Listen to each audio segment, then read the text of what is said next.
Merci de nous rejoindre pour cette nouvelle édition du journal sur la RTDS. Mesdames et messieurs, bonjour et bienvenue. D'abord, cette 10e séance plénière de la 2e session ordinaire des députés. Au terme des travaux de ce jeudi, ils ont exprimé un oui favorable au projet de loi autorisant la ratification de la charte du Conseil de l'Entente signée à Cotonou au Bénin le 5 décembre 2011. Cyril Arligo et Mauli Hevi.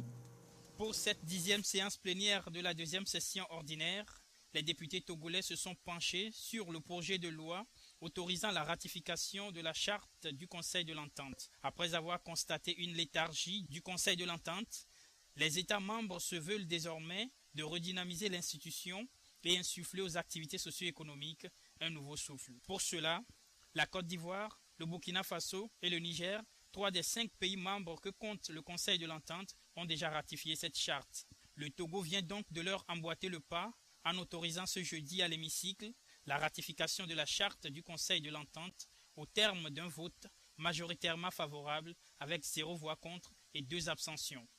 Ceci au grand bonheur du commissaire du gouvernement, le ministre Gilbert Bawara. Vous exprimez les remerciements et les félicitations du gouvernement pour le vote que vous venez d'émettre et naturellement pour l'autorisation que vous venez d'accorder au gouvernement en vue de la ratification par notre pays de la charte du Conseil de l'Entente. En favorisant la ratification de cette charte, notre pays s'acquitte d'une obligation et d'un engagement qui incombe à tous les États membres et apporte ainsi sa pierre au grand chantier de l'intégration sous-régionale. Malgré l'existence d'organisations régionales d'envergure comme la CEDEAO et l'UMOA, les grands défis ayant motivé la création du Conseil de l'Entente demeurent d'actualité. En autorisant cette ratification de la charte du Conseil de l'Entente, signée le 5 décembre 2011 à Cotonou au Bénin, le Togo s'engage à ne pas rester en marge des intégrations sous-régionales. Le vote de ce jour est donc une nouvelle pierre apportée au chantier de la refondation du Conseil de l'Entente et partant de l'intégration sous-régionale. Je me réjouis particulièrement de ce vote, d'autant plus qu'il concerne l'une des plus vieilles organisations de coopération de l'Afrique de l'Ouest, créée depuis mai 1959 et qui faisait la fierté de notre sous-région. La charte, qui est l'objet du projet de loi de ratification que nous venons de voter, s'inscrit dans l'optique de la relance pour laquelle un jalon supplémentaire a été posé par les chefs d'État des pays membres qui ont adopté en 2012 à Niamey le plan stratégique 2013-2016. Pour rappel, le Conseil de l'Entente est créé le 29 mai 1959 à Abidjan, en Côte d'Ivoire, pour offrir un cadre de concertation et promouvoir le développement entre les 5 pays membres. Hors du Togo, c'est l'un des pays les plus touchés par l'épidémie d'Ebola en Afrique de l'Ouest. La Sierra Leone compte à elle seule près de 1583 décès sur les 7312 enregistrés. Mais l'enterrement des corps des décédés est difficile dans le pays et pour cause, la peur d'une éventuelle contamination. En Sierra Leone, l'enterrement de victimes du virus Ebola constitue une grande préoccupation. Dans ce pays durement touché par l'épidémie d'Ebola, il est difficile de trouver des personnes prêtes à assurer l'inhumation en toute sécurité. À Freetown, la capitale de la Sierra Leone, comme dans l'intérieur du pays, les équipes de la Croix-Rouge sont à pied d'œuvre afin d'enterrer les victimes de cette maladie malgré les risques qui en découlent. Nous avons été alertés du centre de commande. Donc c'est pourquoi nous sommes ici. Nous venons de ramasser un cadavre pour donner une sépulture digne et sûre. La Croix-Rouge traite chaque mort comme un cas potentiel avec plus de précautions. Ainsi, l'enterrement se fait rapidement et en toute sécurité. Selon une estimation de l'ONU, 70% des nouveaux cas d'Ebola en Sierra Leone sont dus aux personnes touchant les morts lors des rites funéraires et traditionnels. Les membres de la Croix-Rouge encouragent les citoyens à ne pas toucher les corps qui sont souvent hautement infectieux. Si le défunt est un musulman, nous leur demandons de fournir le linceul blanc pour envelopper les morts comme cela se fait habituellement. Avant l'épidémie, les parents le faisaient eux-mêmes. Mais maintenant, ils ne peuvent pas le faire. Nous le faisons pour eux. La Sierra Leone est l'un des pays les plus touchés par le virus Ebola. Selon un dernier bilan de l'Organisation mondiale de la santé, le nombre de décès dus à l'épidémie des fièvres hémorragiques Ebola dans le pays s'élève à 1583 sur un total de 7312 personnes infectées par le virus. 5 décembre 2013, 5 décembre 2014, il y a un an, jour pour jour, que la France a lancé l'opération Sangaris en Centrafrique avec 2000 soldats déployés. Le but était de protéger les populations centrafricaines en apportant une aide militaire aux casques bleus. Un an après, quel bilan peut-on dresser? En tout cas, l'évacuation des forces françaises n'est pas prévue pour le moment. Il y a un an, jour pour jour, débutait l'opération Sangaris en Centrafrique, une intervention militaire lancée par la France sous mandat de l'ONU. Le pays avait déployé sur le terrain 2000 soldats chargés d'accompagner les troupes africaines et les casques bleus dans leur mission de sécurisation de la Centrafrique et de protection des populations.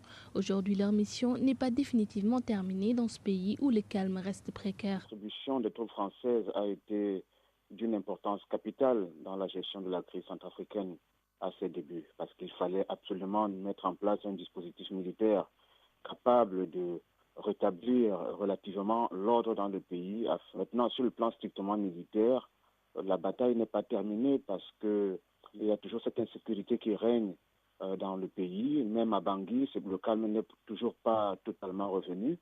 Donc, sur le plan militaire, le bilan pourrait être mitigé. La situation sécuritaire en Centrafrique demeure fragile. Des violences sporadiques surviennent à l'intérieur du pays et dans la capitale Bangui. Un contexte qui, selon certains acteurs politiques, nécessite une réforme profonde pour rétablir l'ordre et la paix. Donc remettre en place les institutions, et pour ça il faut les compétences. Et quand je dis les institutions, c'est-à-dire la justice, en Centrafrique c'est l'impunité totale qui nous a également conduit dans cette situation. Donc il faut des réformes dans tous les domaines, c'est-à-dire la justice, c'est-à-dire la sécurité de manière globale, l'armée nationale, la gendarmerie, la police. Il faut remettre notre armée sur pied parce que dans l'armée nationale, nous avons des officiers qui ont été réellement bien formés. Sur le plan militaire, les troupes onusiennes poursuivent leur avancée en Centrafrique. Pour le moment, le retrait de la France n'est pas à l'ordre du jour. Sur le plan politique, la transition va se prolonger. Initialement programmée le 15 février 2015, les élections générales seront différées d'au moins un semestre pour assurer les conditions nécessaires pour la tenue d'un scrutin crédible. Nous restons toujours sur le continent africain et direction l'Afrique du Sud où on commémore le premier anniversaire de la mort de Nelson Mandela. Plusieurs cérémonies ont eu lieu dans le pays et la principale s'est déroulée au siège du gouvernement à Pretoria. Main dans la main, la dernière épouse et la petite fille du héros sud-africain. Au pied du siège du gouvernement et de la présidence, comme dans tout le reste du pays, on honore la mémoire de Nelson Mandela, parti il y a tout juste un an. Le patriarche d'une nation, mais aussi celui d'une famille nombreuse, après 3 mariages, 6 enfants et une trentaine de petits-enfants et arrière-petits-enfants. Dans les dernières années de sa vie, Madiba a mené une vie de famille normale et chaleureuse. Je suis fière que ce soit avec moi qu'il ait pu en profiter. Dès l'aube, les Sud-Africains ont commencé à se rassembler pour rendre hommage à celui qui a passé 27 années en prison avant de devenir le premier président noir d'Afrique du Sud. Mandela, l'homme qui a mis fin à l'apartheid, l'homme qui a consacré sa vie au service de la paix et de la réconciliation de son pays. Nous remercions Dieu pour lui et pour l'exemple qu'il nous a montré. Il nous a enseigné la valeur de l'être humain, de tous les êtres humains. Grand absent de ces cérémonies, le président Jacob Zuma. Le leader actuel de l'ANC, le parti de Mandela, est en visite officielle en Chine. Un héritier de plus en plus contesté, sur lequel pèsent toujours des soupçons de malversation, malgré sa récente réélection. Et un an après sa disparition, l'image de Nelson Mandela est vraiment désirée. Vous allez le voir tout de suite sur les images. Les fans du prix Nobel de la paix se font tatouer son image sur leur corps après 5 heures de douleur. Une façon pour eux de la voir tout près. Depuis le décès de Tata Madiba, comme on l'appelle en Afrique du Sud, les salons de tatouage ont noté une hausse des demandes concernant l'ancien président. comme Pumelelo, qui réfléchit depuis 1 an au meilleur dessin. Plusieurs heures de souffrance et environ 300 € pour se faire graver Mandela à même la peau. Lishan a choisi un portrait pour son bras et il ne regrette pas son investissement. Mes 5 heures de souffrance ne sont rien comparé aux 27 années qu'il a passées en prison. 5 heures, c'est une petite claque dans le dos. Pour moi, lui redonner 27 ans de vie en ayant un tatouage de lui sur mon bras, c'est plus important que tout. Mandela a été élevé de son vivant au rang d'icône intouchable. Mais sa disparition a peut-être permis de nuancer la perception de héros sans défaut.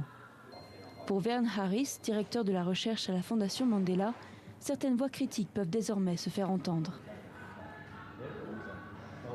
Je pense que nous sommes en train de commencer à reconnaître que nous n'avons pas assez tenu compte du passé. Et notamment, nous avons laissé les Sud-Africains blancs oublier trop facilement leur rôle dans ce qui a été un crime contre l'humanité.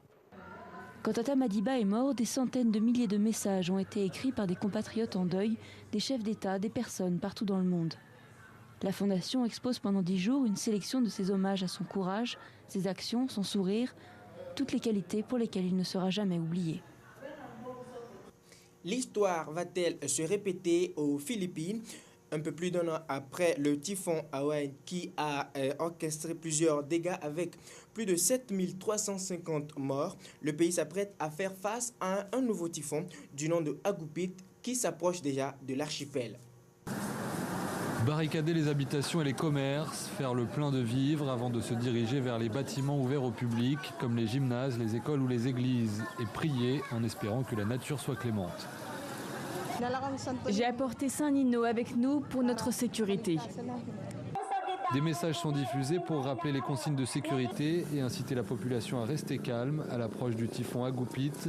Mais ici à Tacloban, les souvenirs d'un autre typhon, Haiyan, sont encore vifs. Il avait fait l'année dernière à la même époque plus de 7350 morts et 28 000 blessés. Face aux craintes d'une nouvelle catastrophe, le président philippin joue l'apaisement.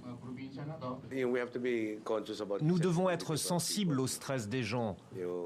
Bien sûr, certains gros titres de la presse ne nous aident pas dans notre travail pour minimiser les répercussions négatives d'un tel événement.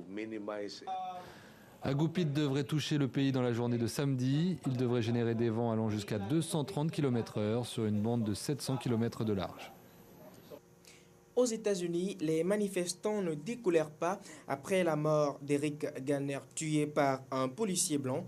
Après les rassemblements de mercredi à New York, ils étaient des milliers de manifestants à manifester dans les rues en disant impunité de la police. Ce n'est peut-être pas là que l'on attendait l'Amérique d'Obama. Des centaines de manifestants à Washington pour dénoncer les violences et l'impunité policière à l'égard de la communauté noire américaine. Ce jeudi, de Philadelphie à Denver, en passant par Chicago, le message des Américains à l'égard des autorités était très clair, justice pour tous. Au-delà du message très particulier qui doit être adressé, faire en sorte que le peuple sache que la police, les forces de l'ordre et les procureurs servent tous les citoyens avec équité, il y a une question plus large, qui est celle du sens commun. De Ferguson à New York en passant par Cleveland, les policiers n'ont jamais été poursuivis par la justice locale. Le ministre américain de la Justice, Eric Holder, en visite à Cleveland ce jeudi, est revenu sévèrement sur le rôle de la police locale, impliquée dans la mort d'un enfant noir de 12 ans, tué par un policier blanc, alors qu'il avait une arme factice dans les mains. Nous avons déterminé qu'il y a de bonnes raisons de croire que la police publique de Cleveland a tendance à utiliser la force de manière excessive. Ces manques systémiques sont dus à une formation et un équipement inadéquat et un manque d'engagement au sein de la communauté. Des réformes urgentes pour les États-Unis, tant les violences de ce genre semblent récurrentes. Après celle de Cleveland, c'est aujourd'hui la police de Phoenix qui avoue que l'un de ses agents a tué un homme noir de 34 ans la semaine dernière, soupçonné de vendre de la drogue. La victime n'était pas armée. Et c'est la fin de cette édition. Merci pour votre attention. Bon après-midi, excellent début de week-end à toutes et à tous. Au revoir.